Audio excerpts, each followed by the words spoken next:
second to get settled, get comfortable. Okay. I'll tell you, we said this every week in the series, but, I'm used to being up here and talking to folks, but the folks that we have coming up during the summer stories, not always the case. Now, I know Aaron is like 100% comfortable. Absolutely. He's good.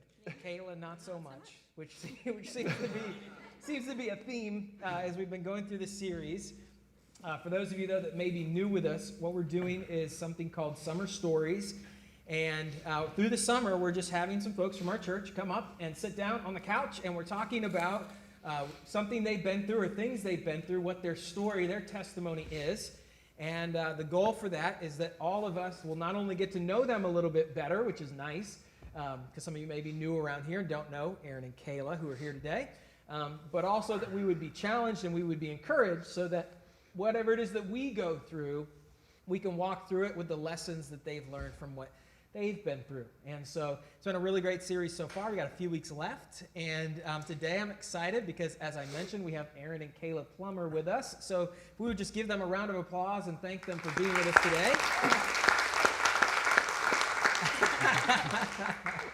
All right. So we're going to start off the kind of the same way we have every other week and just ask you to tell us a little bit about yourself, a little bit about your background, and let everyone know who you are.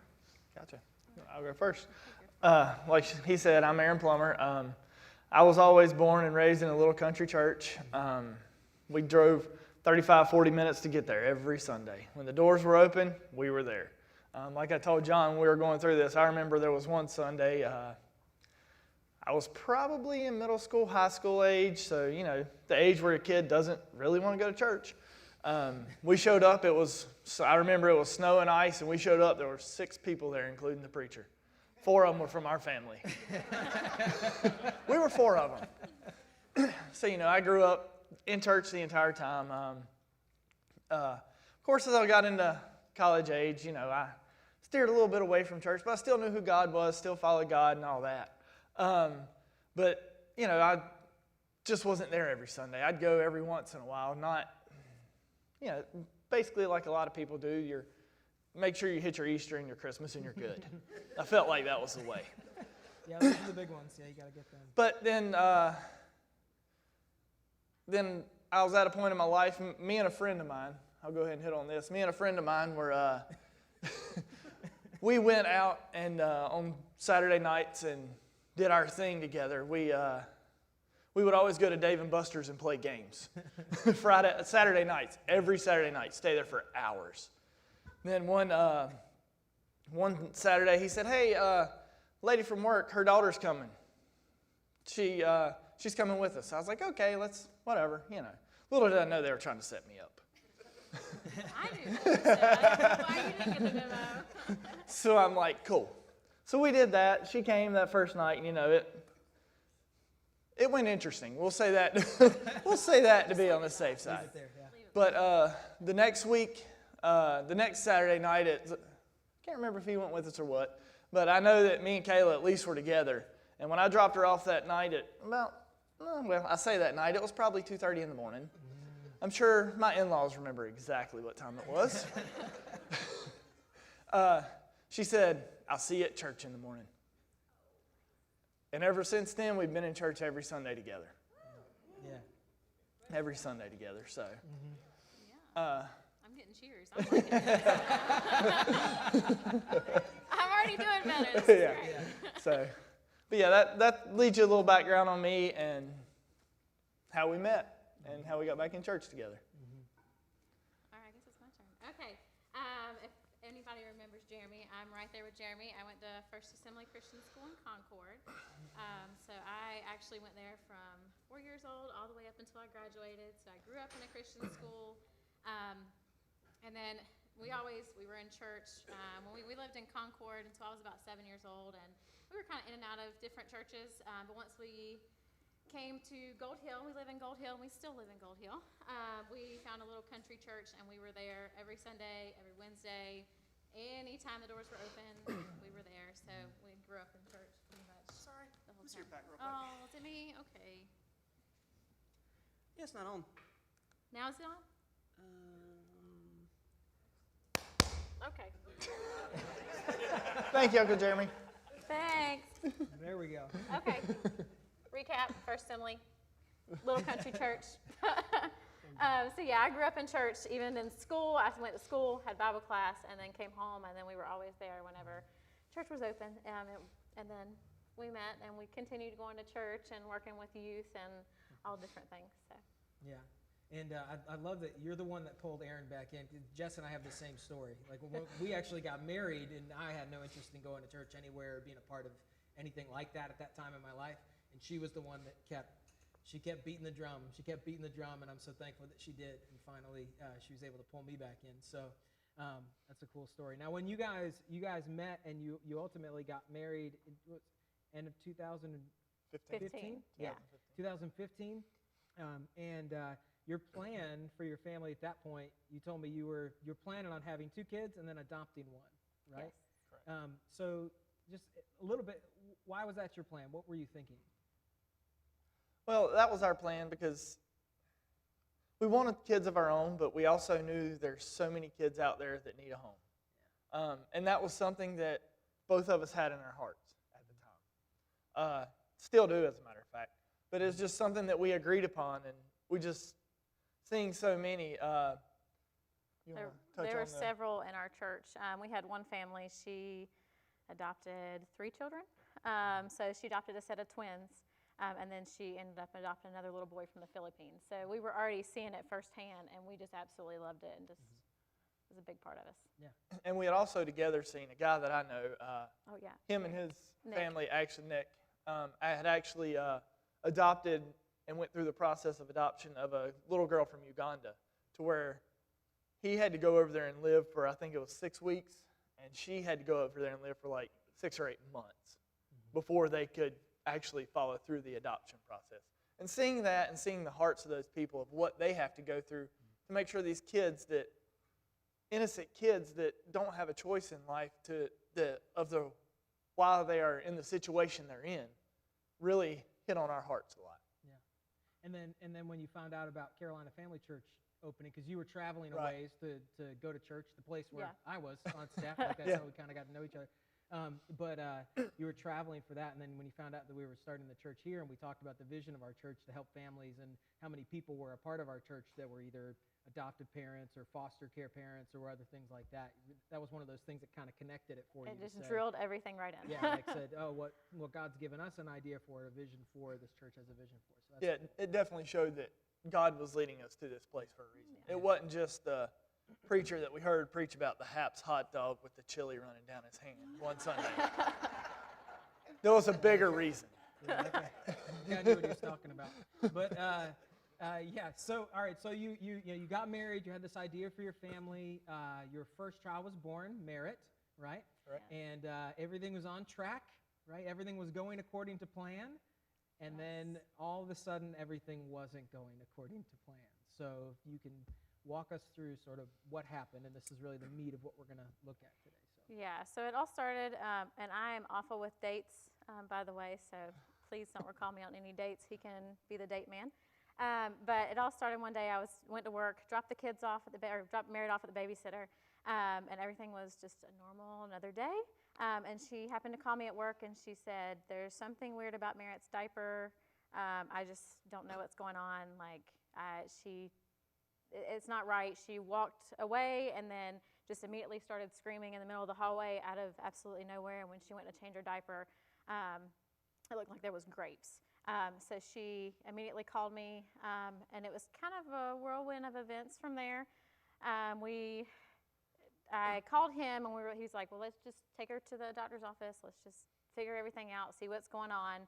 And then one doctor led to another, which led us up to Levine Children's Hospital. And then I pretty much don't remember anything after that. I'll be honest, he can probably cover more than that after, because I blanked. I kind of shut down for the most part. I was just wanting to touch on the series of doctor's appointments that day. I was at work when Kayla had called me, and I remember just getting off work, driving as fast as I could to Concord to get to the doctor's office, because that was actually the second doctor's appointment for the day. The first urologist that we saw did a quick ultrasound, said he found a tumor. Of course, in my mind, as soon as I heard the word tumor, it goes cancer. My first thought. which most people probably does. And this shows that God puts people in in places that they need to be in your life, because that doctor was not on our insurance. He said, "I'm gonna do a quick ultrasound. You don't owe me a thing for today. Get in your car, drive as fast as you can to Levine Children's Hospital. The urology clinic closes at 4:30 there, and this was probably 3:45. He said, "I'm gonna text you the address. You'll have an appointment when you walk in the door." From then that week it was she was admitted to Levine Children's Hospital that night. The next day was a biopsy. The next day was all bone scans. So it was just like bam, bam, bam, bam, bam, all along. All right. And so you have a series of doctor's appointments, and ultimately the news was. Yeah, the news was, in the end, was cancer. And she was how old when that? We got the diagnosis right at 1.5 years. She was actually 4 days shy of being 18 months old. Kayla, you mentioned that, like right out of the gate, you're kind of numb. What was your initial reaction to that news, the process? Really, I guess when you heard the word tumor or you heard the word cancer, what was your first response to that? Like I said, the second I heard that, I literally just felt nothing. I shut down, I grabbed her, and I held her all the way to Levine and just cried literally the entire way because I just didn't know what to think. I didn't know what was happening.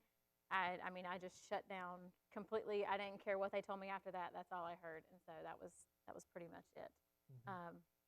Mr. Google over here.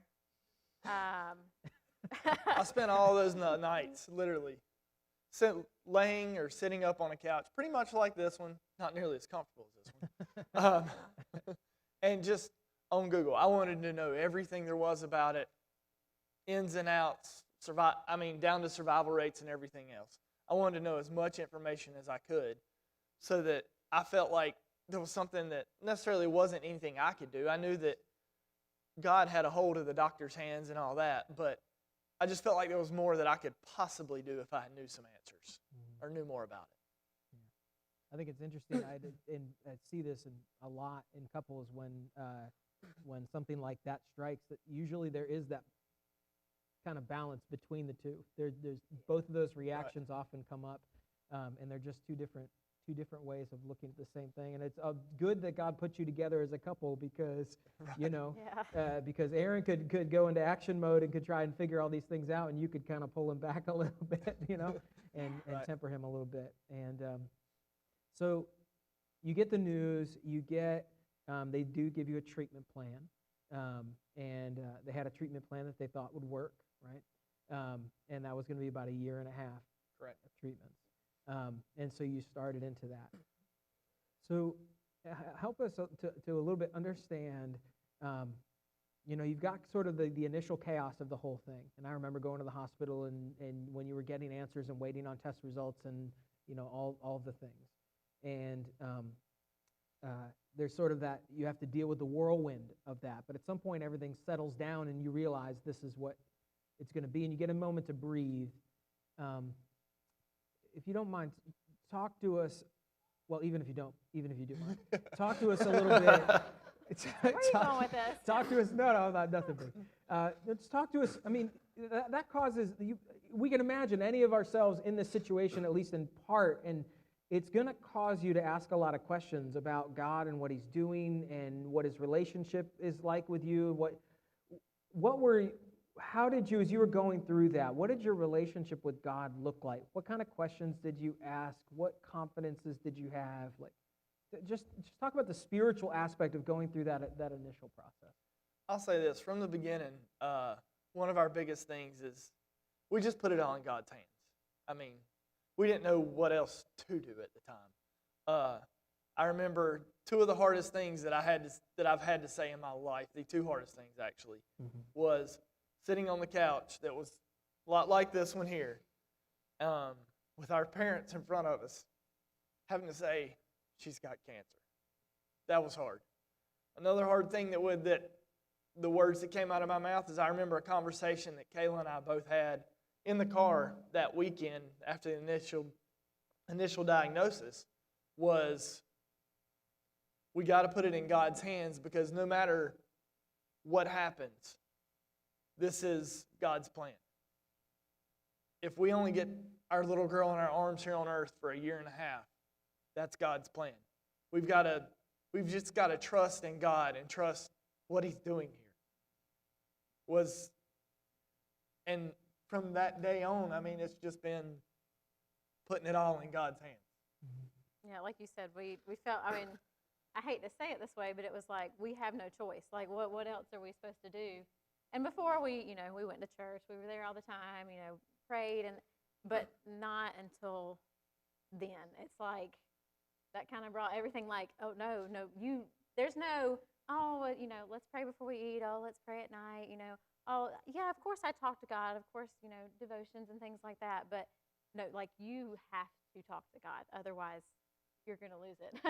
And so it was just the fact of that we had no option. Like God was it. And God, I mean, and we realized that instead of doing the, being only going to God when actually we need Him, now it's brought us to the point where, no, God's there always. It's not just when we need Him. It's not with anything. But at that point in time, it brought that to reality because we had no other option.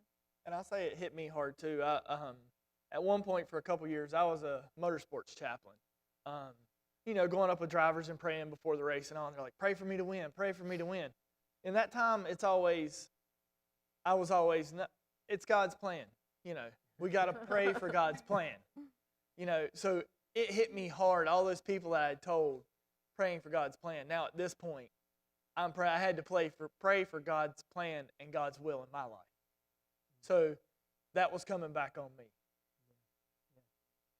Let's pray that you get around the track. Absolutely, Yeah. yeah, absolutely. Yeah, but it's hard when I guess in this case it's like winning looks different. Right. Winning in this case is not necessarily being healed, although that's what you want. Yeah. Winning in that case is being faithful. And I definitely saw that in you from the very beginning.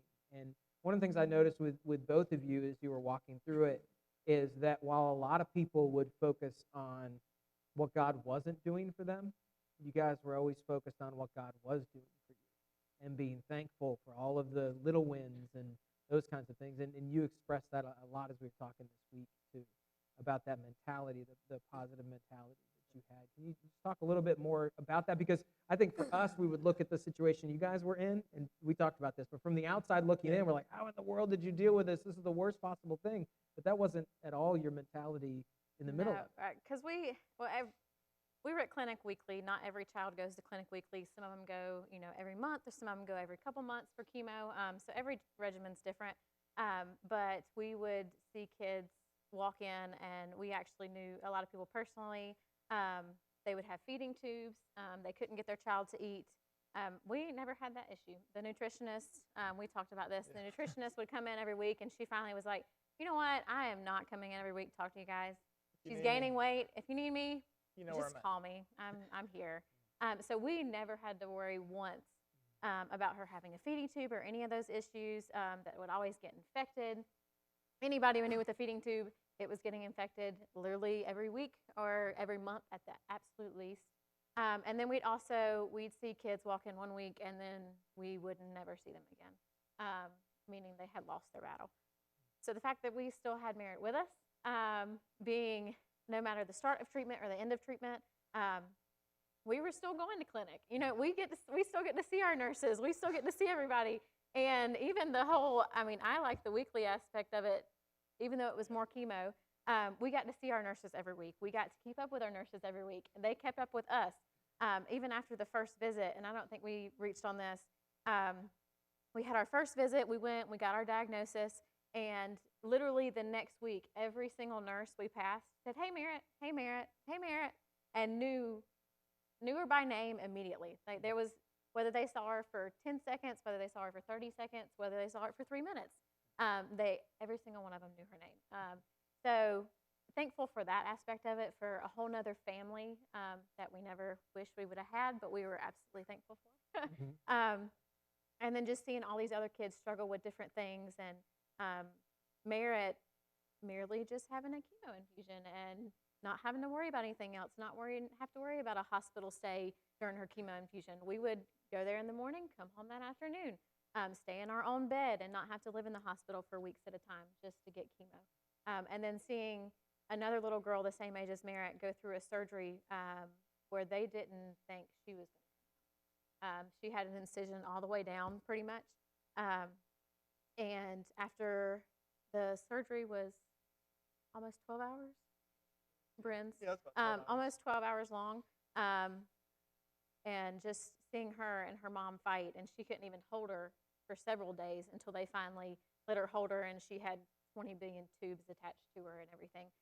We never had to go through that. We had an epidural on the back, which was a little rough on a 2-year-old, or actually on mom and dad versus the 2-year-old. Yeah. That was the biggest thing we had to worry about. We never had to worry about actually, seeing her in a state like that and not knowing if we would ever get it. So just being thankful for those things after seeing so many other kids suffer and go through way more than Merritt ever did. And I'll say this, John hit on it. It's the way we looked at the situation the way you should look at the situation. One thing that I remember is, that I used during that time is from the great American philosopher, Garth Brooks. He's practicing this, okay? He was not going to forget this, Yeah, this I point. wasn't gonna forget it. That I've seen him say several times. It's a matter of perspective. It's either the curse, or the blessing. Because what you see here, I see here. And what you see here, I see here. It's all a matter of perspective and how you look at the situation and how you handle that situation. And luckily and thankfully, God put it in us for us to handle the situation to look at everything as a blessing and how we can use that, because it could be so much worse than it was. And also touching on that point, maybe a little down the line, but I mean, what other 3-year-old gets to go to the Ritz-Carlton and dance with millionaires? So they will give money for cancer research. So, I mean, just a little positives. Right. Yeah. She had a blast, even though we stayed up way past bedtime. Yeah. And the real blessing for you guys, I know, is that she is still with you, and you're thankful for that. She went through her process of treatment, and at the end of that was declared cancer-free, right? Yes. You are correct. So that's amazing. And Yes. And we just had her 1 year Right. post-treatment scans were 2 weeks ago, still 100% clear. Yep. Next July, we're looking at her moving into the survivorship program. That's incredible. Really, and one of the things I think that has been most incredible, watching you guys go through not only the initial diagnosis and all of that, but then the ongoing treatment, is that you guys really looked at, tried to find the purpose behind this happening, and you said that God. In fact, one of the verses that you pointed out while we were talking was Romans 8:28. So God, we know that all things work together for good for those who love God and those who are called according to His purpose. And we talk about that a lot around here, and the fact that doesn't mean everything's going to work out. It doesn't mean necessarily that Merit scans are going to come back clear or whatever else. But it means that God can take any situation, whether we see good or bad, and use it for good. And you really put on that mentality when you first got into this. So if you could share a little bit with us about that mentality, what you saw happen over the course of treatment and all that. What? In this time, the things that happened, we learned that God's hands, like I said before, God's hands were on everything. There was one time after a surgery that Kayla went to change Merritt's diaper, and her diaper was extremely bloody. We had the urologist's cell phone number. She said, if you have any concerns, anything, give us a call. So, of course, that was extremely concerning. So at that time, I called, no answer, left a voicemail, called again, because being impatient, she answered. She said, great, I'm glad you called. We're actually in tumor board right now. We just got done discussing Merritt. We need y'all here at the hospital in 2 days at 8 a.m. We're doing surgery. So, seeing the timing of that, I mean, there's nobody else that could have handled that other than God in my eyes. One of the things you all really threw yourselves into over that time was support and advocating for cancer patients, and you've continued to do that since. That's been sort of a hallmarker of your life. I mean, you both have your T-shirts. Cancer Yeah. messed with the wrong We got- kid. Yes, Right, so and- Isabella Santos Foundation and then the Jeff Gordon Jeff Gordon. Children's Foundation. Yep. Mara is also wearing her Jeff Gordon Children's Foundation. Right. And Eli is also wearing an ISF shirt. Right. Yeah. So, and as you walk through this, we shared that scripture, Romans 8:28. God uses it all for good. One of the biggest things that God does through difficult trial and situations is He changes us. You know, we're often looking for our situation to change, or things around us to change, or things to work out.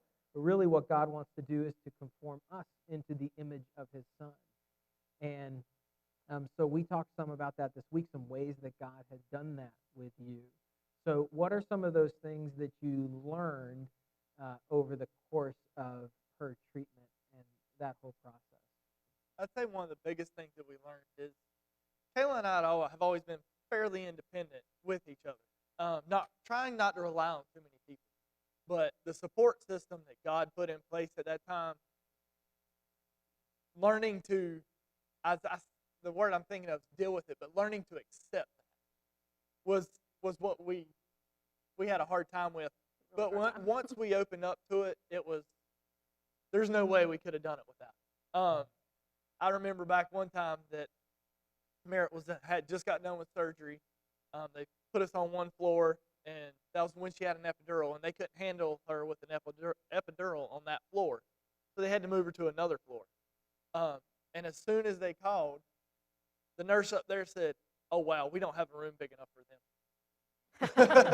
She said, I do remember that. We'll have to get one." She said, "But we'll make it work." So, just that support system, the number of people that reached out, all the meals that were brought. There wasn't a time in the hospital that we actually had to go get our own meal. And there's a lot of families that we've seen going through with what we've been through that have nobody when they get put in these situations, when they're faced with these situations. Yeah, we have some kids that would walk in and they literally only had one parent there and that's it, and they had nobody to call. So she said that, well, if I go to work, then he can't come. Like that, it's me and him. That's it. There's no other people here. So to see that, and then to see our group, and I mean, heck, my brother came to the hospital one time with literally he had took the pot off the stove with chili and brought glass bowls Yes. to eat chili beans in the hospital room. So different things like that, and then people just random. I mean, like he said, we never went without a meal. I mean breakfast, lunch, and dinner. Every hospital stay. When we came home, there was always something waiting on us. To just have that, but it was hard for me because it's like we would have people that are like, okay, we want to do a fundraiser for you, and I'm like, why? Like, why me? I mean, what made you think of me? Why would you care enough to do that? And not even small fundraisers, giant fundraisers, and just like I don't know how to accept that. So that was really amazing, and just to see all that, and then kind of going a little bit off of that. But one thing that I had to learn in it that was pretty huge for me, and kind of hit my heart pretty hard, was I had to learn. You put the word in my mouth, being gracious with people, because I would have so many people coming up to us in the grocery store or just out shopping or wherever we were and be like, "Oh my goodness, how old's your little boy?" And I'm like, "Are you serious? She has a bow on." Like, I know she's bald. It's okay. She's wearing, or if she didn't have a bow on because she didn't want to wear that, I would make sure she was literally in all pink from head to toe. And I'm like, I really don't think you're colorblind, and she's in all pink. So rather than just getting mad and being like, okay, well, she has chemo, so that's the reason she's bald, and I would walk away to the point where like, no, I need to use this, and start talking about it more. So just like, she's actually going through cancer treatment. If you have any questions, we can definitely talk about it, but she's doing really good. We just had some more scans, and I would look at the positive aspect of it rather than just like, rather than get angry and get mad at somebody because she's a girl, she's not a boy. Or even the people that came up to me, I'm like, it's okay. My child didn't have hair till they were 3 years old. And I was like, she had beautiful hair. I just want to let you know that. She had very long curls. She was born with more hair than I've ever seen on another baby. So yes, just to get past that point and be very gracious with people and understanding and letting them know the situation versus just getting mad and then walking away in the other direction. And then we both feel bad, me and the other person, that I didn't know. So it just took a little bit of time to get myself in the right position with other people. So some of the things that you're saying, if I can kind of recap it, you talked about sort of the idea of submission, recognizing God's timing and accepting His timing. One of the stories you mentioned to me was that in the middle of this, for those that don't know, you found out you were pregnant with your second child. Yes. And that was stressful. And at first, you didn't know how in the world you were going to be able to handle the treatments and everything that was going on and that. But as it turns out, God's timing is perfect, and that's worked exactly as it should, and God knew what He was doing. So, submission and accepting His timing. He talked about being the humility to surround yourself with and accept the support system. And it's how God wants us to live. He wants us to live in community and with other people. When you look at the church right after Jesus returns to heaven, and everyone's left trying to figure out what do we do and how do we build this thing and how do we get this message that we have out there. You see a couple of powerful things. One of the powerful things is the bold preaching of the gospel, and we see thousands of people coming to faith when that happens. But then we also see the church living together in community and taking care of each other, and says they held all things in common, and they were supporting each other and giving to each other, and they developed this family, this support system. And some people are too prideful to accept that, or too prideful in some cases to build it. And so you guys did such a great job of building that support system around you, whether it was your church family or your family or your family at the hospital that you developed there, or wherever else that you were doing that, and being willing to rely on that, accept it, and that helped you get through. And on top of that, like our family, of course, told us, which they're all right here in this little thing. They told us anytime they're like, now whatever bill we got it, like it doesn't matter. But then that on top, before the fundraisers even came about, that was like, we can't burden our family, like we can't burden our parents, we can't burden our grandparents, like we can't do that. So it made us even more willing to accept outside and God letting us know that was okay. Because even though they had our back 100%, it was hard for us to even ask at that point. So. And then you also talked about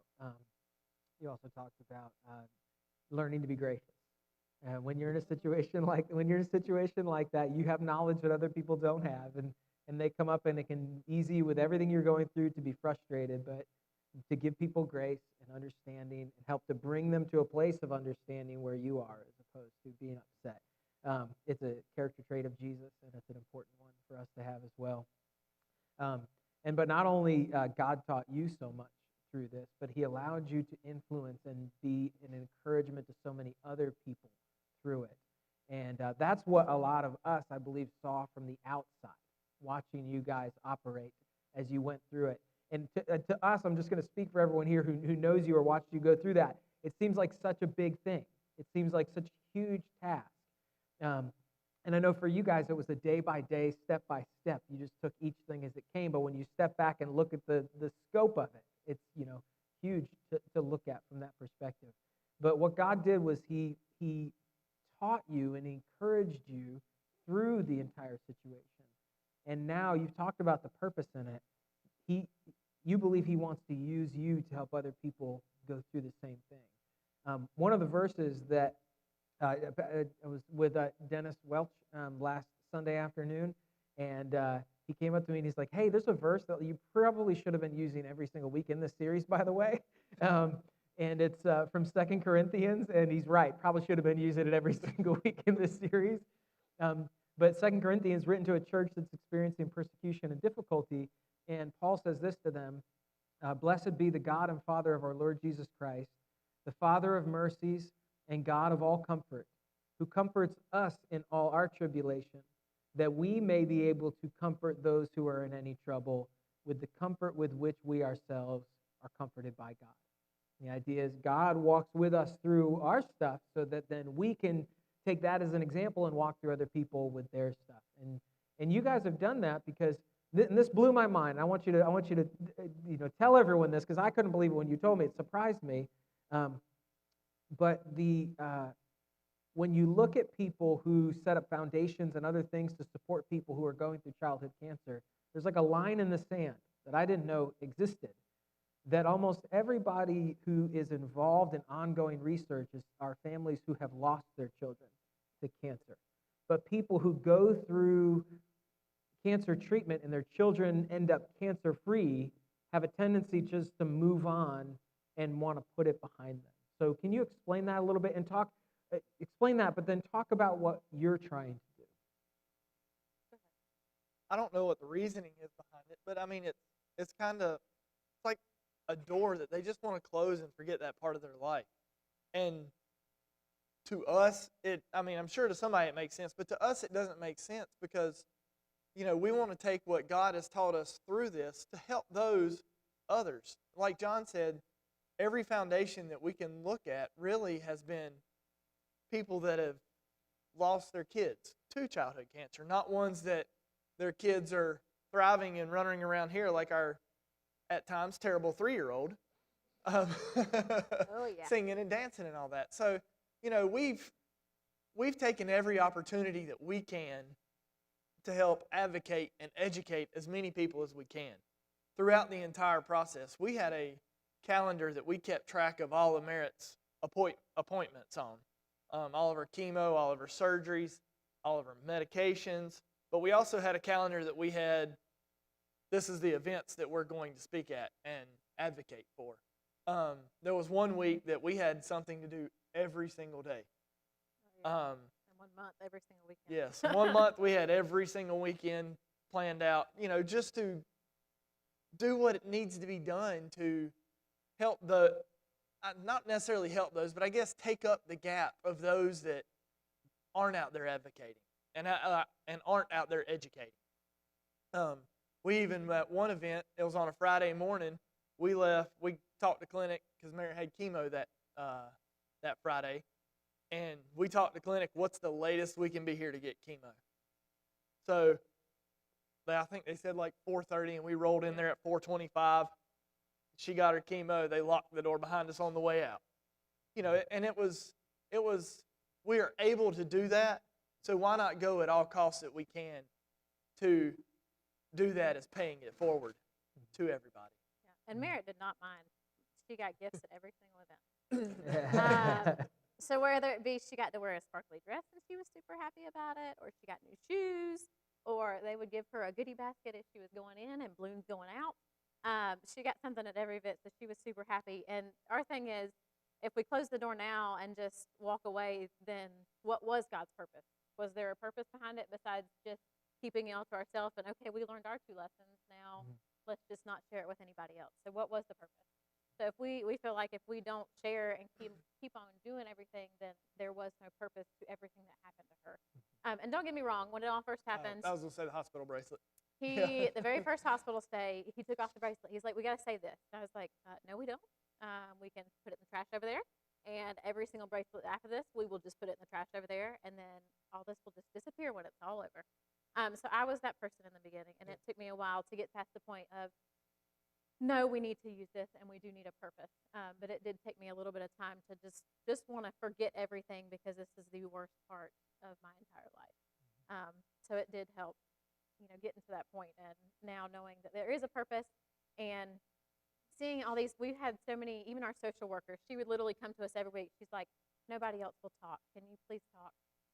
Like, nobody else will do this video. Can you just have Merritt say thank you?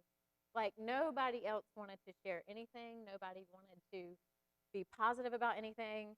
And it wasn't the fact that we weren't willing. Sometimes Merritt wasn't willing, but when she brought up a $10 Chick-fil-A gift card, and Chick-fil-A was downstairs, Merritt was always willing. She still does it to this day, Yes. so even though she's not bald and has the pretty hair, Emily came in, I believe it was 2 clinic visits Yeah, 2 ago, and clinics, was yeah. like, Merritt, can you say thank you? And she just kind of looked at her. I got stickers. Kind of looked at her again. She's like, I have a Chick-fil-A gift card in my office. Merritt's like, okay. She knows the deal. Where She do you knew want the me to deal. stand? Been conditioned. So yes, she has been conditioned, but she's been willing to share, and we've been willing to share. So they always come up to us and just, okay, y'all again, let's do this. Y'all want to come to an event? And like I said earlier, I mean, what other 3-year-old gets to go to the Ritz-Carlton and dance Pretty all great. night long? Yeah, So pretty great. she got to wear a sparkly dress and got new shoes for that event as well, and got sent home with a whole vase of flowers Oh, yeah. that we did That was not fun. need. She was pretty happy for that one. All right, you guys have been a tremendous encouragement. You really have taken what God has taught you and applied that. Now, if there's anybody here who's got friends or family that are going through something similar to this, I think it would be helpful really quickly to share some advice on what they can do to encourage, because you received a lot of support and encouragement. And so someone here may be asking, what could I do? How could I help my friend who's going through something like that? It could be any sort of medical thing or whatever. But one of the things you mentioned was that, and I'm just going to say this for you, so you don't have to say it.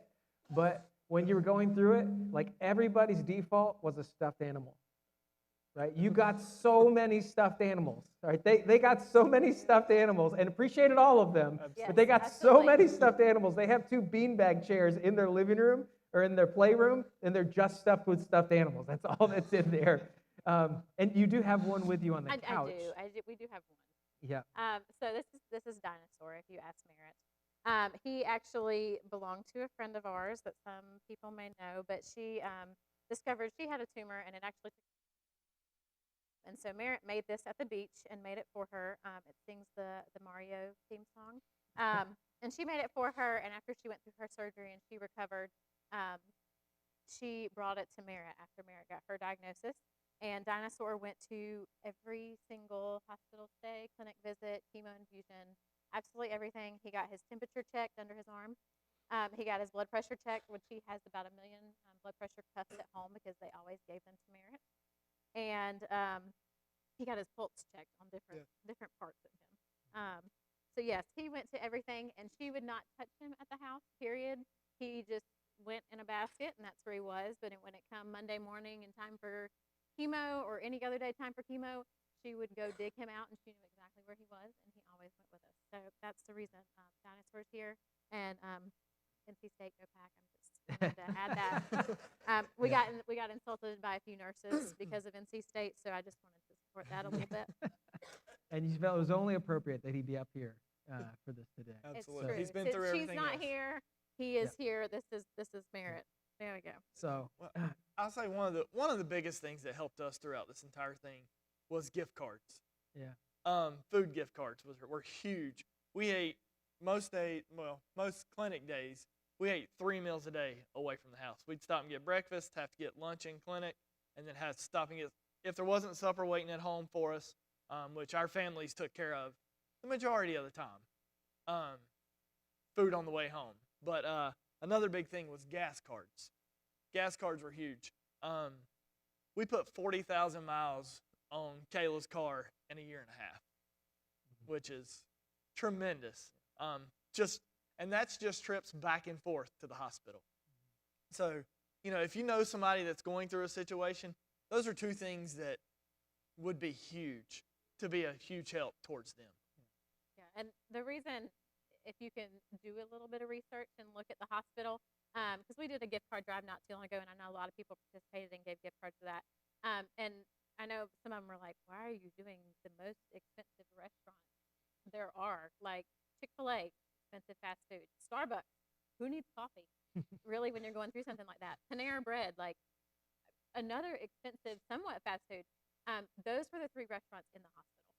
So there were some parents that were willing to leave their kids. We were not those parents. If we didn't eat, we just didn't eat. But there was always going to be one person in the hospital room at all times. And so Chick-fil-A clinic was on the 6th floor. Chick-fil-A was on the bottom floor. So we literally went down the elevator, and my directionally challenged self, that's the only place I knew how to get to, because I literally pressed the button on the elevator, and then I pressed the button back on the elevator. Starbucks, literally right down the hallway. Panera was a little bit farther. He could get there. I could not. So those were the 3 restaurants that were in the hospital. Yes, they seem expensive, and why, the gift cards aren't going to go as far. They do go farther just because you're not getting in your car and you're not leaving the hospital. So if you can find out what's actually in the hospital, or even right around, because we even got some Uber Eats Yeah, we even had some Uber Eats gift cards delivery. that can be delivered to the hospital. So those kind of things meant so much. Okay. And that's practical. But share with us also what encouragement could we give to someone spiritually who's going through this? Because I feel like a lot of times when you're talking to someone like what you guys went through, I can't imagine it because I haven't been through it. So it's like sometimes I don't know what to say, what's going to be encouraging, what's going to feel cliche, what's not, that kind of thing. So how can someone encourage someone spiritually who's going through something like this? I would say one of the biggest thing is, and that I see, is just praying for them because they're dealing with so much. How many times, guilty of it myself, has somebody come up and, hey, pray for me because of this. And you're like, okay, yeah. But literally, seriously, actually pray for them and pray for that need. Because just to know that God's got it anyways, but to know that your peers are the ones that are sending it up to God is huge and means a lot. And even, praying, of course, is absolutely number one, but a simple message. And I mean, not just one message and then you don't talk to them for a year and a half. Literally, we had a nurse that left us, and she was the best nurse ever and was able to access Merit Support, no problem. Every time we had a scan or every time we had a hospital stay, just literally a simple message, hey, I'm thinking of you. Literally just every single time. So not only just, oh, they're in the hospital, I'm thinking of you, and then we don't hear from you for a year, but it's scan day. Oh, just want to let you know I'm thinking of you today. I know today's scan day. Just to let you know I'm thinking of you. I know she got sick this morning. So just those simple messages. No, nothing monetary or anything like that, but just a simple message, even if it was, every other week or every other month or something like that. Just that simple message, hey, I'm thinking of you, so people are still there. And I'll say this, when we were going through it, and you may not know what that person's going through at that time, but God's put it on your heart for a reason. To send that message, like she said. God's put it on your heart, that person on your heart. I don't even remember what we were going through that day, but it was a rough day, and this person most likely knew that it was a rough day. Sent me a message, and I still remember it to this day, and it was, hey, thinking of you, and sent me a link to a song, and it was, I think it's Michael W. Smith, This Is How I Fight My Battles. Mm-hmm. And that, whenever I'd have a rough day, I would just play that on repeat, because that person knew what I was going through, but didn't really know what I was going through at that time inside, and knew that I needed that song. And when I got to that battle, it reminded me the best way to fight that battle is to pray. All right. I know that's encouraging, and we're thankful for what God has taught you and brought you through and what he's leading you to. We're thankful that Merit's scans are still clear, and we'll continue praying for that. And I'll speak on behalf of everyone here and say we're very thankful that you were willing to come and talk with us a little bit today. It's been encouraging and challenging, and I hope that we all know a little bit better how to walk through these things ourselves when we get to them, but also how to encourage others when they do. All right. So thank you so much for doing this today. Let's give them a round of applause and thank them.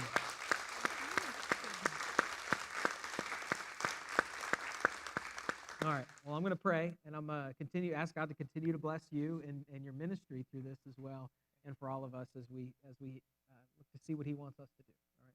Let's pray. Father, thank you so much for the love that you have for us, and love that surpasses all circumstances. And you know what we deal with here. You know the difficulty that we face, and all of our experiences are different, and some of them seem harder, and some of them seem easier. But we know that your love can carry us through. The hope that we have in you can carry us through. We know that you want to use all of these things to conform us, to continue conforming us into the image of your Son, that you want to use us to encourage other people, and that even in what seems like the worst situation, we can always have the correct perspective. We can look at what you're doing instead of what you're not doing. We can look for your purpose in it. We can look for what you wanted to teach us in it. And so I just, God, want to say how thankful I am for Aaron and Kayla, for the commitments that they made as they faced this. I want to thank you for Merritt herself and her joy and how much strength you gave her at such a young age as she went through this and what you taught her. Thank you for their family that loved them so well and supported them so well all the way through and did all the little things and all the big things as you led them to do that. Thank you for our church family and the way our church family supported Aaron and Kayla, supported Merritt, prayed and did all kinds of things for them, and the way you used that to draw us even together. Thank you for the greater community around Aaron and Kayla, the doctors and the nurses and other cancer patients and families that supported them and encouraged them, and the joy that brought through this. Thank you for all of the leading that you did through the Spirit, through the good times and the bad times, through the good news and the bad news. And so, God, we just want you to know right now that we are thankful. We're thankful that Merritt is cancer-free and that her scans are clean, and we ask you to continue to protect her from that, but as always, submit to your will and your plan in it. God, we look forward to what you're going to use Aaron and Kayla to do for other parents that are facing these same things, for the greater field of research that's happening to help cure this and to improve treatments for it, and that you will use them as a support in so many ways for so many people. It's tremendously powerful. So thank you for their life and their ministry. For all of us that may face something like this one day, we pray that you give us strength and focus in the same way. For any of us that are looking to support and encourage someone who's going through something like this, lead us in the Spirit to exactly what we're supposed to do, practically for them, emotionally for them, but most importantly, spiritually for them, how we can help them walk closer to you as a result of whatever it is they're facing. And so, God, we thank you for all that you can do and all that you are doing in situations like this and in this one specifically.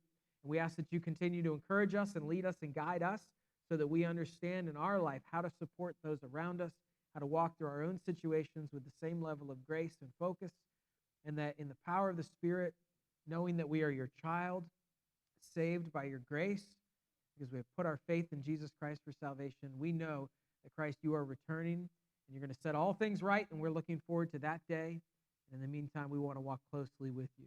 So thank you for all of this, and we bless all of this time that we spent today, and we pray that it brought honor and glory to you. It's in your name we pray. Amen.